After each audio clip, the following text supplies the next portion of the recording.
Guys welcome back to study. This is Dheeraj Kumar. अभी हम लोग करेंगे एयरफोर्स अग्निवीर वाई ग्रुप के लिए, that is other than science, math 360 part 1। अब इसका देखो, ये एक सीरीज चलेगा मैथ 360 का, जिसके अंदर 360 क्वेश्चंस मैं कराऊंगा आपके एग्जाम तक। अब बोलोगे 360 कम नहीं है, मैं बोलूँगा 360 तो हमने एक बेस पकड़ के चला है कि मिनिमम 360 पकड़ने हैं, जिसके अंदर 100 से ज़्यादा इंपॉर्टेंट रूल्स सीखने हैं, मैथ के कॉन्सेप्ट सीखने हैं, जहाँ से आपके एग्जाम में आने की पॉसिबिलिटी हाई है। ठीक है, और ऐसे कॉन्सेप्ट के क्वेश्चंस करोगे तो आपके एग्जाम्स के क्वेश्चन बन जाएंगे इजीली। आज की क्लास करो, खुद समझ में आ जाएगा आपको। और हाँ, मैथ के देखो, अगर आपने कॉन्सेप्ट नहीं पढ़ा है कहीं भी तो कॉन्सेप्ट पढ़ो। अगर आप ये सोचते हो ना कि मैथ में हम किसी से पढ़ेंगे ही नहीं या फिर खुद से पढ़ेंगे ही नहीं और सिर्फ ये क्लासेस दे के चले जाएंगे, तो क्या फ़ायदा होगा? आधा चीज़ ऊपर ऊपर पार हो जाएगा। बिना कॉन्सेप्ट सीखे क्या मैथ की प्रैक्टिस की जाती है? पॉसिबल ही नहीं है बिल्कुल भी। तो पहले कॉन्सेप्ट सीखो, ठीक है। कॉन्सेप्ट सीखने के बाद आप मैथ क्वेश्चंस की प्रैक्टिस करो, और कॉन्सेप्ट थोड़ा बहुत भी पढ़ोगे तो ये आपके लिए बहुत हेल्पफुल क्लास होगा। अगर आपको कॉन्सेप्ट पढ़ने हैं वाई ग्रुप की मैथमेटिक्स के लिए, तो आप हमारी बैच को भी ज्वाइन कर सकते हो, लेकिन पहले मेरी ये क्लास देखना, मेरे बताने का तरीका आपको समझ आए तो मेरी बैचेस को ज्वाइन करना। अगर मेरी बताने का तरीका आपको समझ में नहीं आ रहा है तो मेरी बैच को ज्वाइन करने का कोई मतलब नहीं है। वैसे इस बैच की प्राइस 600 रुपये है, लेकिन फिलहाल ऑफर में आपको ये 513 रुपीज़ में मिल जाएगी, जहाँ पे एयरफोर्स वाई ग्रुप की कंप्लीट क्लासेस मिलेगी आपको, इंग्लिश की, ग्रामर की, ठीक है, और रागा की। रागा के अंदर जो आपके मैथ आते हैं, रीजनिंग आता है, जीके आता है। मैथ पहले 7 से 8 आता था, अब आपके लगभग 5 क्वेश्चन आ रहे हैं, जीके की संख्या ज़्यादा हो गई है, 10 क्वेश्चन तक आ रहे हैं जीके के, और रीजनिंग आपका वही 15 क्वेश्चन आता है। ठीक है, तो ये चीज़ रेडी रहना आप इसके लिए। तो सोचोगे कि मैथ, बिना मैथ करे हम जीके के भरोसे जाएंगे, मार खा जाओगे। ठीक है, जीके के भरोसे सिलेक्शन नहीं होता है, तो मैथ पढ़ के ही जाना होगा। और इसके अंदर वाई ग्रुप का मॉक टेस्ट भी मिल जाएगा और हमारे पेड पीडीएफ भी मिल जाएगी। इसके लिए आपको टू स्टडी ऐप का लिंक डिस्क्रिप्शन दे रखा है, या तो ऐप को डाउनलोड करके खुद इस बैच को ज्वाइन कर लो, या फिर आप व्हाट्सअप करके पूछ सकते हो और आपको कुछ समझ में नहीं आ रहा पेमेंट करना है तो। चलो पहला क्वेश्चन देखते हो, सबसे इजीएस्ट क्वेश्चन है आज का हमारा टॉपिक का। कह रहा है 22, 66, 11 का चतुर्थानुपाती बताओ। Find the fourth proportional of 22, 66 and 11। ठीक है, अब देखो आपको प्रोपोर्शनल के ना 4 तरीके मैं सिखाता हूँ। 4 तरीके का मतलब 4 फॉर्मूला। पहला होता है फर्स्ट प्रोपोर्शनल। ठीक है, क्या होता है भाई? First proportional. अब इसका फॉर्मूला होता है ए स्क्वायर बाई बी, याद रहेगा। सेकंड होता है हमारा, कहोगे सेकंड है तो इसका मतलब होता होगा सेकंड प्रोपोर्शनल। सेकंड प्रोपोर्शनल कुछ नहीं होता है, मीन प्रोपोर्शनल कहते हैं इसको। ठीक है, मध्य अनुपाती। इसका फॉर्मूला होता है अंडर रूट ए इंटू बी। ओके, थर्ड हमारा होता है थर्ड प्रोपोर्शनल। ये चीज़ें आप समझोगे। इसकी वैल्यू होती है बी स्क्वायर बाई ए। और हमसे अगर पूछा जाए फोर्थ प्रोपोर्शनल, याद रखोगे आप चारों, बहुत इंपॉर्टेंट है, यहाँ से एक सवाल देता ही देता है। ठीक है, फोर्थ प्रोपोर्शनल का आपसे पूछेगा तो आपका वैल्यू हो जाएगा बी इंटू सी बाई ए, जिसको हम बी सी बाई ए भी कहते हैं। तो हमसे पूछा क्या गया इस सवाल के अंदर? कहोगे सर इसके अंदर हमसे पूछा गया है फोर्थ प्रोपोर्शनल चतुर्थ अनुपाती बताओ। पहला हो गया प्रथम अनुपाती, दूसरा हो गया मध्य अनुपाती, तीसरा हो गया तृतीय अनुपाती, चौथा हो गया चतुर्थ अनुपाती।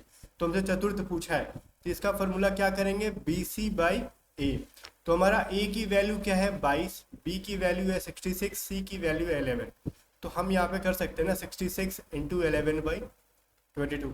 तो 11 से हमारा 2 बार में कटेगा और ये 2 से हमारा 33 बार में। तो हमारा आंसर हो जाएगा 33, और ये हमारा सही आंसर। ओके, तो ये कॉन्सेप्ट अगर किसी को पता होगा तो ये सवाल आप 10 सेकंड से लेके 15 सेकंड के बीच में आप इसको कर लोगे, बिकॉज इसके कैलकुलेटिव क्वेश्चन नहीं होते, ये बोनस मार्क्स के टाइप का आपको ये सवाल मिलता है। कम टाइम के अंदर बिल्कुल भी 100% एक्यूरेसी के साथ इसका आंसर आता है, इसमें गलत होने की चीज़ ही नहीं है। हाँ, आजकल ऐसे क्वेश्चंस आ रहे हैं एग्जाम में, मैंने इस टाइप के 2 क्वेश्चन डाला है, एक लॉजिक अभी बताऊंगा और बीच में एक सवाल दूंगा ताकि आप कंफ्यूज हो जाओ। ठीक है, जो कॉन्सेप्ट समझ जाएगा वो कंफ्यूज नहीं होगा, जो कॉन्सेप्ट नहीं समझेगा बाद में वो तो कंफ्यूज होगा, लेकिन अगले सवाल में वो भी कंफ्यूजन दूर हो जाएगा। तो देखो ये सवाल क्या कह रहा है, एक धात्विक गोलाकार जो है ना गेंद की त्रिज्या 3 सेंटीमीटर है। ओके, यदि धात्विक गेंद को पिघलाकर धातु की गोलाकार गेंद की आधी त्रिज्या के बराबर, ठीक है, एक्स अर्धगोलों में ढाला जाता है तो एक्स का मान ज्ञात करो। देखो इस सवाल को पहले समझो क्या कह रहा है। एक ना गोला था, हेमिस्फीयर, सॉरी क्या था, स्फीयर था। एक क्या था भाई, स्फीयर था। ओके, इसको हम लोग पिघला दे रहे हैं, गर्म चीज के अंदर पिघला कर, बहुत बड़ा सा था, हम छोटा छोटा ना हेमिस्फीयर में चेंज कर दे रहे हैं।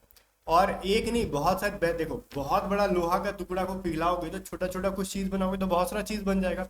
वैसे ही लोहा का एक बहुत बड़ा गोला था, ठीक है, जिसकी रेडियस 3 सेंटीमीटर थी।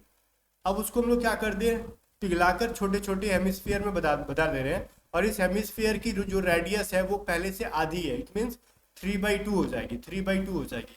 तो ऐसे ढेर सारे हेमिस्फीयर बनेंगे। तो एक चीज बताओ, इसके अंदर जितना लोहा लगा होगा, इसको बनाने में, बड़े वाले को ध्यान से सुनना, बड़े वाले को बनाने में जितना लोहा लगा होगा उतना ही लोहा तो अभी भी यूज होगा ना, छोटे छोटे में भले बदल दो।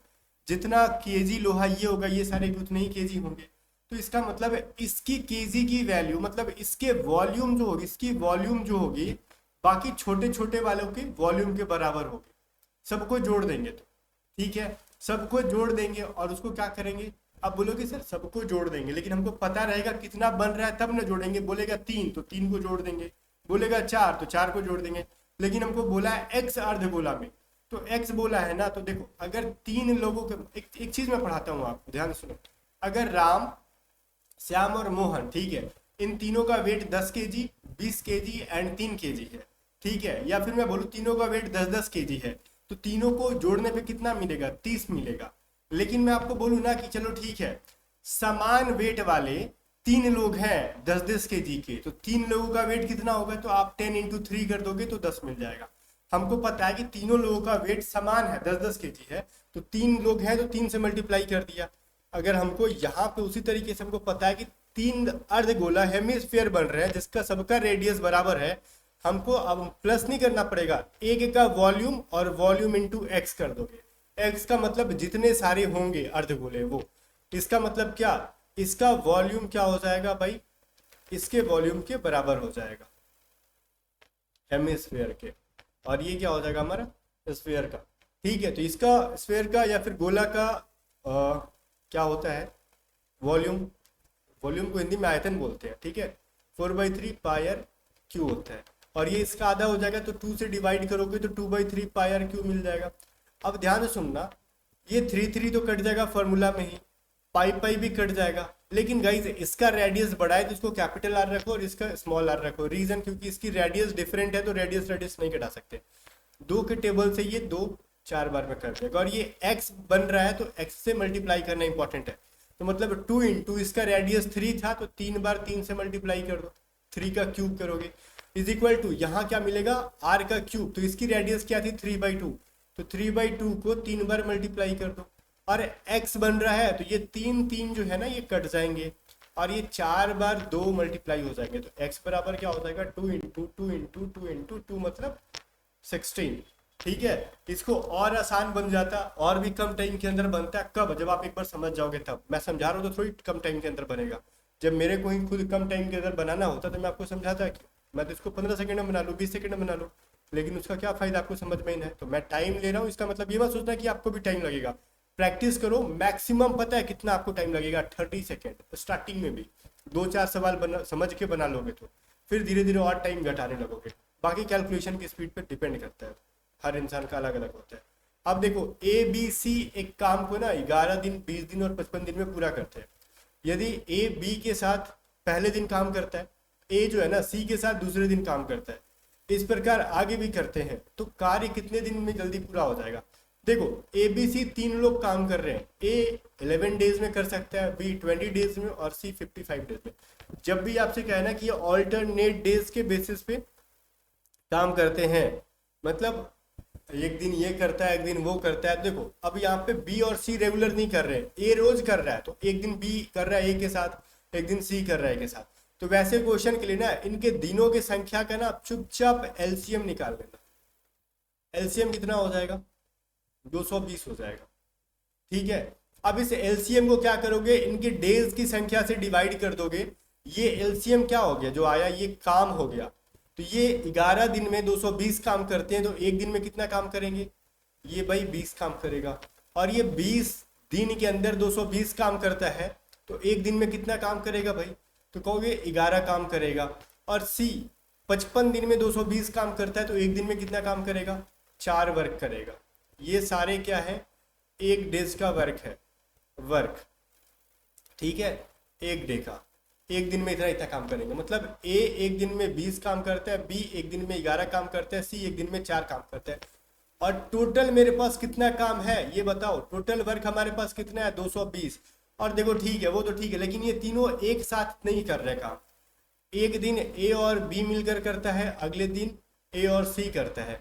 तो एक दिन में जब ए और बी काम करेगा तो कितना काम करेगा ये लोग, 20 और 11 मिलकर 31 काम करेगा। और अगले दिन ए और सी काम करेगा तो 20 और 4 मिलकर 24 टास्क करेगा। तो नेक्स्ट 2 डेज में कितना काम कंप्लीट हो रहा है, तो 2 डेज के अंदर 55 काम कंप्लीट हो रहा है 2 दिन में। तो 55 को ना 220 से डिवाइड कर दो, ये 4 बार में कट जाएगा। तो क्या हमारा 4 आएगा आंसर, नहीं। अब ये 2 दिन में ये हो रहा था ना, 55 2 दिन का है वैल्यू, तो हम 4 को 2 से मल्टीप्लाई कर देंगे। मतलब पूरा काम जो है 8 डेज के अंदर खत्म होगा, और इससे कम दिन के अंदर खत्म होना पॉसिबल नहीं है। यही 55 3 दिन का ऐड करने पे आता ना 55, तो हम 4 को 3 से मल्टीप्लाई करते। तो ये तरीका बहुत इंपॉर्टेंट है, समझना। अब देखो 720 विद्यार्थियों के एक विद्यालय में, देखो एक चीज मैं बताता हूँ, ये जितना भी टाइम एंड वर्क का कॉन्सेप्ट है, ठीक है, इसके पहले मैंने आपको ये मेंसुरेशन का ये सारा पेड बैच के अंदर हमने पढ़ा रखा है, या फिर जिससे पढ़ोगे वो इंसान पढ़ाएगा।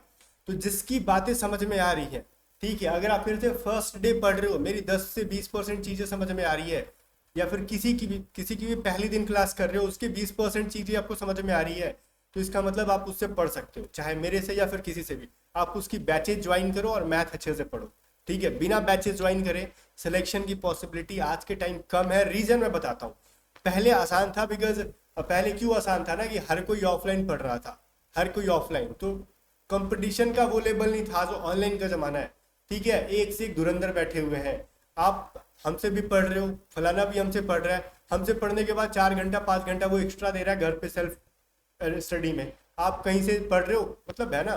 तो पेड बैचेस में बच्चा पढ़ रहा है तो उसकी टाइमिंग बच रही है ना, क्योंकि उसको एक जगह प्रॉपर वे में सब चीजें मिल रही हैं। आप यूट्यूब पे खोज रहे हो टॉपिक दिन भर, तब जाके पढ़ रहे हो, उसको पेड बैचेस के अंदर नोट्स वगैरह सब एक जगह मिल रहा है, तो उसकी टाइम बच रही है, और वो बचे हुए टाइम को सेल्फ स्टडी में दे रहा है, ठीक है। और आप उस टाइम ही नहीं बचा पा रहे हो, खाली जो पढ़ रहे हो एक दिन में रिवाइज नहीं कर पा रहे हो, तो ये फर्क है। तो मैं नहीं कह रहा हूँ कि मेरे पास पेड बैचेस लो, कहीं से भी लो, आजकल हर जगह कम प्राइस के अंदर मिल जा रही है। प्रॉपर तरीके से पढ़ो अगर आपको फर्स्ट अटेम्प्ट सेकंड में अगर सिलेक्शन लेना है, ठीक है। बाकी आप यूट्यूब से भी पढ़ के सिलेक्शन ले सकते हो, ऐसी कोई बात नहीं है, भले वो थोड़ी सी टाइम ज़्यादा लग जाए। आगे चलो, ये देख रहे 720 विद्यार्थियों के एक विद्यालय में लड़कों और लड़कियों का अनुपात जो है ना वो कितनी है, 3:5 है। यदि 18 नई लड़कियों को प्रवेश दे दिया जाए तो ज्ञात कीजिए नए लड़कों को स्कूल में प्रवेश दिया जाए कितना, मतलब और कितना लड़का को भी एंट्री दे दिया जाए कि लड़की और लड़कों का रेशियो 2:3 हो जाए। पहली बात बताओ, पहले कितने लड़के थे कितनी लड़कियां थी, नहीं पता। तो मान लो बॉयज जो थे मेरे पास 3x था, गर्ल जो था हमारे पास वो 5x थी। तो टोटल 720 में जब रेशियो से निकालते हैं तो हम बॉयज कैसे निकालेंगे भाई, x को छोड़ो, मारो गोली। बॉय देखो हम x से भी निकाल सकते हैं, लाइक अगर मैं बोलूँ ना बॉयज एंड गर्ल्स, ठीक है, तो मान लो बॉयज 3x थे, रेशियो के मेथड से जा सकते हैं, और गर्ल्स 5x थी, तो टोटल की वैल्यू 720 है। तो ये 8x की वैल्यू कितनी हो जाएगी 720, तो मतलब x की वैल्यू 90, तो बॉय हमारे पास कितने हो जाएंगे 3 × 90, गर्ल्स हमारे पास कितनी हो जाएंगी 5 × 90, ठीक है, 450 और 270। हम उसको रेशियो के मेथड से भी तोड़ सकते थे, नो प्रॉब्लम, लेकिन रेशियो जिसने नहीं पढ़ा होगा उसको अभी समझ में नहीं आएगा। हम और एक तरीका यूज कर सकते थे, लाइक बॉय के लिए ऐसे 3/8 × 720, गर्ल के लिए ऐसे 5 है ना, तो 5/8 × 720, तो यहाँ से भी वैल्यू आपका वही आ जाता, ठीक है। बट मैंने थोड़ा सा लंबा ले गया बिकॉज जो बच्चा रेशियो नहीं पढ़ा होगा उसको अभी ये रेशियो का कॉन्सेप्ट समझ में नहीं आया, ओके। तो एक बार पढ़ लो, जिसने रेशियो पढ़ रखा है मैंने इसलिए उसको दूसरा कॉन्सेप्ट भी बता दिया कि उस तरीके से भी कर सकते हो। अब अल्टीमेटली आपको रेशियो के मेथड पे आना पड़ेगा। बॉयज कितना था 270, गर्ल्स कितनी थी 450। अब मान लो एक्स बॉयज की एंट्री दिला रहे हैं और हमारे पास गर्ल्स सवाल में क्या रखा कि 18 गर्ल्स की एंट्री दिलाओ, देन जाके हमारा नया रेशियो का वैल्यू मिलेगा 2/3। अब इनको हम क्रॉस मल्टीप्लाई करेंगे तो 27 × 3 81 होता है 3x, एंड इनको हम ऐड करेंगे तो कितना हो जाएगा हमारा 4 6 8 468 होगा ना यहाँ पे इंटू 2, तो हमारा हो जाएगा 3x बराबर 8 दूनी 16, 6 दूनी 12 और 1 13, 4 दूनी 8 1 9, मतलब 810। तो 3x बराबर कितना हो जाएगा भाई 1 2 6, तो यहाँ पे हम कह सकते हैं x की वैल्यू हो जाएगी 42। ठीक है, चलो ऑप्शन ये हमारा सही है। इतना तो आपको जाना पड़ेगा। सोच रहे हो कि इससे भी कम स्टेप में जाए तो वही यहीं पे जो स्टेप बचा सकते थे जो मैंने रेशियो का मेथड बोला, इधर आप स्टेप्स नहीं बचा पाओगे, इतना कैलकुलेशन करना पड़ेगा, मैंडेटरी है। ठीक है, आगे बढ़ते हैं। 5th नंबर चीज देखो, कह रहा ना कि देखो आयुष एक धनराशि का 25% बीमा पॉलिसी पर, 26% भोजन पर, 23% बच्चों की शिक्षा पर खर्च करता है और 19% मनोरंजन पर खर्च करता है। देन वह 26,600 रुपए को ना वो क्या करता है, बैंक में जमा कर देता है। तो वह भोजन और मनोरंजन पर कुल कितनी धनराशि खर्च करता है। देखो टोटल होता कितना परसेंट है, ऐसे हम लोग जानते हैं 100% माना जाता है। ठीक है, किसी भी चीज को हम 100% मानते हैं, जिसमें से उसने 25% बीमा पर खर्च कर दिया, 26% फूड पर खर्च कर दिया, 23% उसने एजुकेशन पर खर्च कर दिया, 19% उसने कितना कहाँ खर्च कर दिया भाई, इंटरटेनमेंट पर खर्च कर दिया। तो उसने खर्च कितना किया, बाकी कितना, ये चीज बताओ, ताकि जितना बचेगा उसको उसने बैंक में जमा किया। तो बैंक वाला हम बाद में निकाल लेंगे, पहले कितना खर्च किया वो निकाल लो। 6 3 9 9 9 18 और 18 5 23। ठीक है, तो ये 2 हो गया हमारा रिमाइंडर, 6 और 2 8 1 9, मतलब 93। तो उसने बैंक में देखो कितना परसेंट बचा जमा कर रखा है, 100 में से 93 ले जाओगे इट विल बी 7%। तो टोटल का देखो, टोटल का ना 7% भाई ने क्या कर रखा, बैंक में जमा किया, जिसकी वैल्यू 26,600 है। तो 7 से डिवाइड करोगे 38, और टोटल कितना आ गया हमारे पास, पैसा कितना है 38 पे 00, 38,000 है ना, उस पर 00 और डाल दो। अब कह रहा है ना कि बताओ फूड एंड इंटरटेनमेंट पे कितना खर्च कर रखा भाई ने, फूड पर और इंटरटेनमेंट पे कितना खर्च कर रखा। फूड पे 26 कर रहा था, इंटरटेनमेंट पे 19 कर रखा था, 45% खर्च करा। तो मेरे को बताओ 38 का ना, 38 पे 40 का 45% निकाल लो, 0000 कटेगा। एंड आपको क्या करना है ना, यहाँ पे एक तो कितना जीरो आएगा, 00 तो आएगा ही, 00 के साथ और भी जीरो, मतलब 3 जीरो। ठीक है, चलो यहाँ पे 38 00 इंटू 45 को मल्टीप्लाई करेंगे। मैं इधर मल्टीप्लाई करके देख लेता हूँ 38 एंड 45 को, 8 5 40, 5 3 15, 19 हो जाएगा। नहीं, यहाँ पे हमने कुछ गलत कर रखा है, उसको मैं थोड़ा सा सुधार देता हूँ। नहीं, कुछ भी गलत नहीं है, ठीक है ठीक है, 19 ठीक है।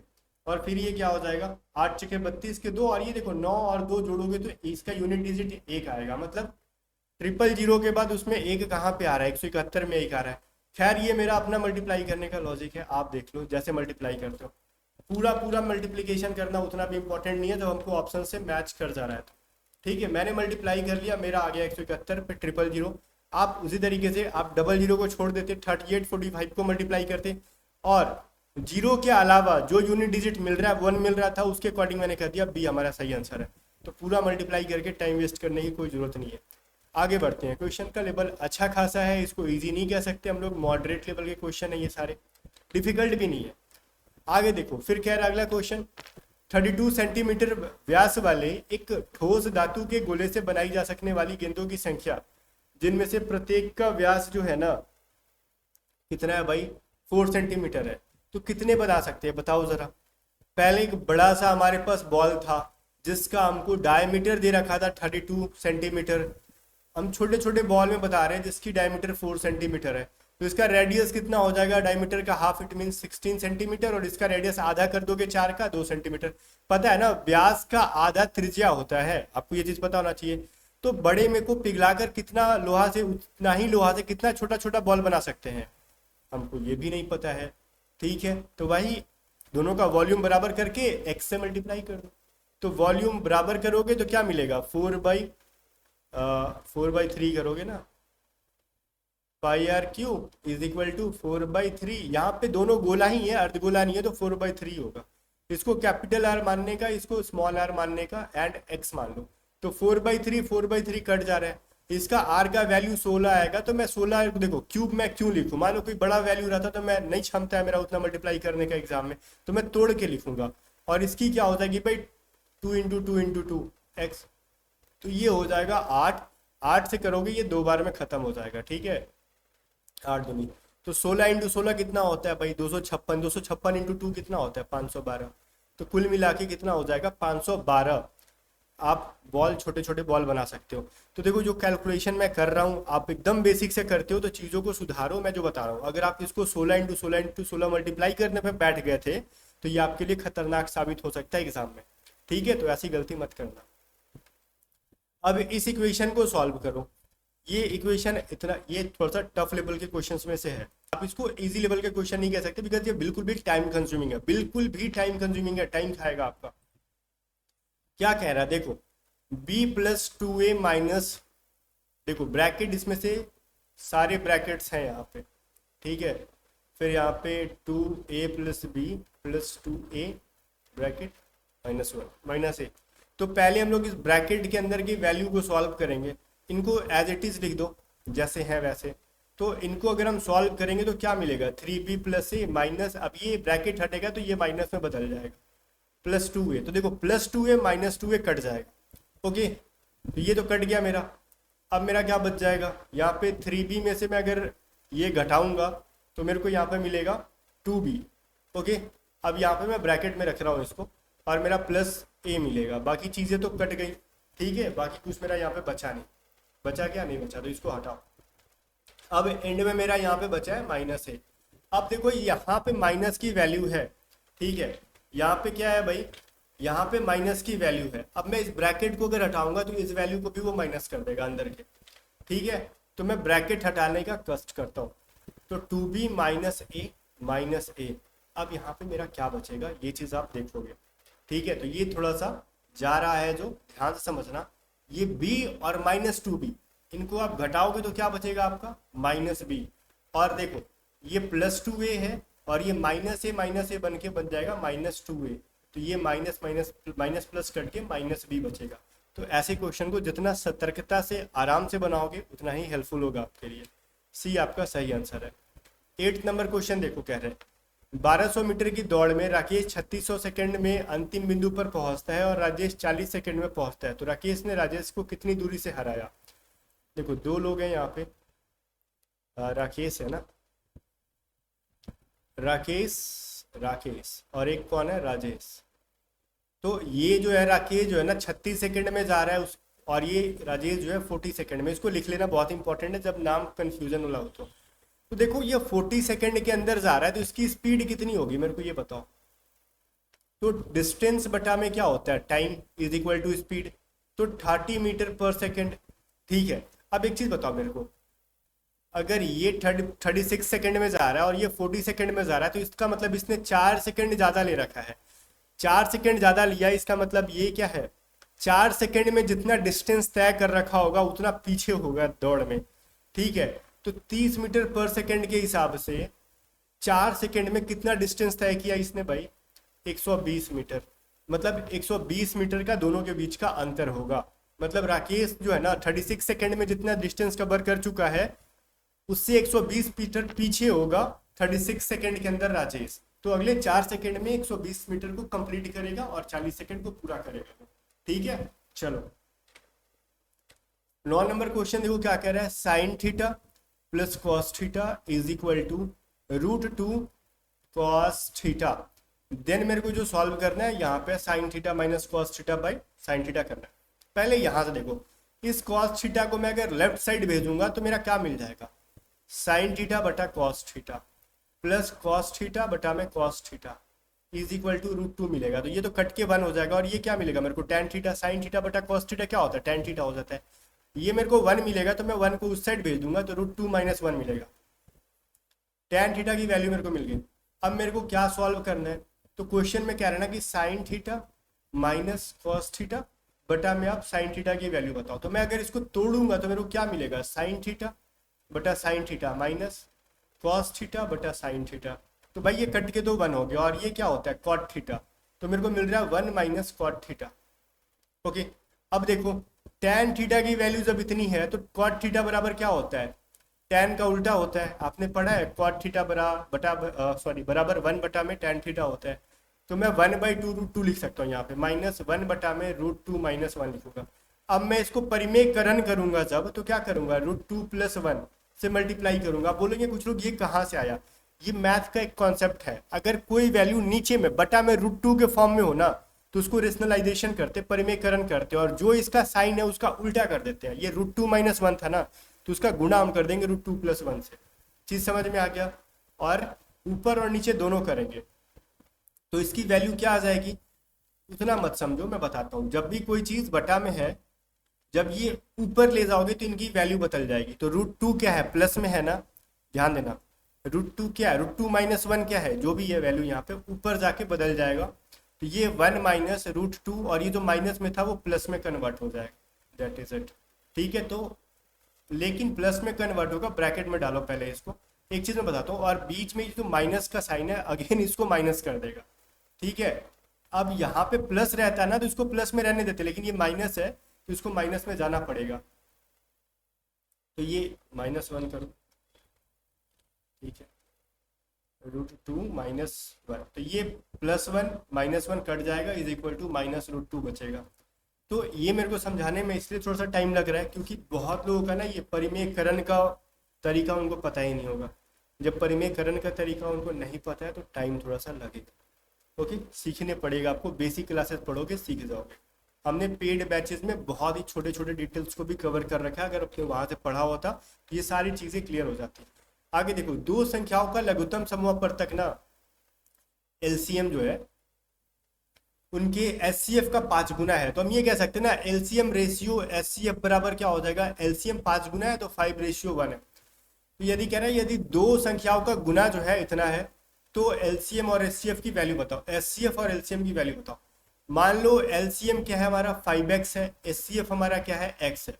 तो हमने एक फॉर्मूला पढ़ा होगा, पढ़ाया था आपको पहले भी, LCM into HCF is equal to क्या हो जाता है, first number into second number.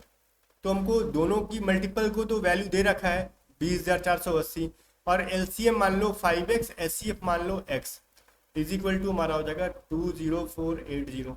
ये हो जाएगा 5x² बराबर x को रहने दो यहीं पे, 5 को यहीं से कटा लो, कटाओगे तो क्या मिलेगा, 5 से 20, 0, 5 9 45 और 45, तो यहाँ से 5 6 का 3 इतना हो जाएगा। ठीक है, चलो, और ये 40 96 क्या हो जाएगा, अंडर रूट के अंदर जाएगा। 40 96 ये किसका स्क्वायर होता है, 64 का, तो x की वैल्यू 64 हो गई। अब देख लो, हमारा एचसीएफ क्या था, 1x था, इट मीन 64। एलसीएम क्या था हमारा 5x था, इसका मतलब 64 × 5 बराबर 320। तो ऑप्शन नंबर सी हमारा बिल्कुल भी सही है कि नहीं है। ठीक है, तो इस तरह के कॉन्सेप्ट पढ़े हो तो अच्छी बात है, नहीं पढ़े हो तो कहीं से भी एक बार बैचेस से पढ़ो। और आप हमसे पढ़ना चाहते हो तो आपके लिए स्पेस वॉरियर बैच के अंदर वेलकम है आपका, बहुत ही कम प्राइस के अंदर, जस्ट 513 रुपए की बैच है। इसके अंदर हम लोग कंप्लीट मैथ के कॉन्सेप्ट, रीजनिंग ग्रामर नहीं होता है, रीजनिंग कॉन्सेप्ट, इंग्लिश ग्रामर के कॉन्सेप्ट, साथ में इंग्लिश की प्रैक्टिस पीडीएफ, साथ में हम लोग इंग्लिश वोकेबलरी की पीडीएफ और रीजनिंग की प्रैक्टिस पीडीएफ, मैथ की प्रैक्टिस पीडीएफ, जीके की कंप्लीट वीडियो, जीके की प्रैक्टिस पीडीएफ, ये सभी जीके की पीडीएफ देंगे, प्रैक्टिस पीडीएफ नहीं, जहाँ से आप याद कर पाओगे कॉन्सेप्ट की पीडीएफ।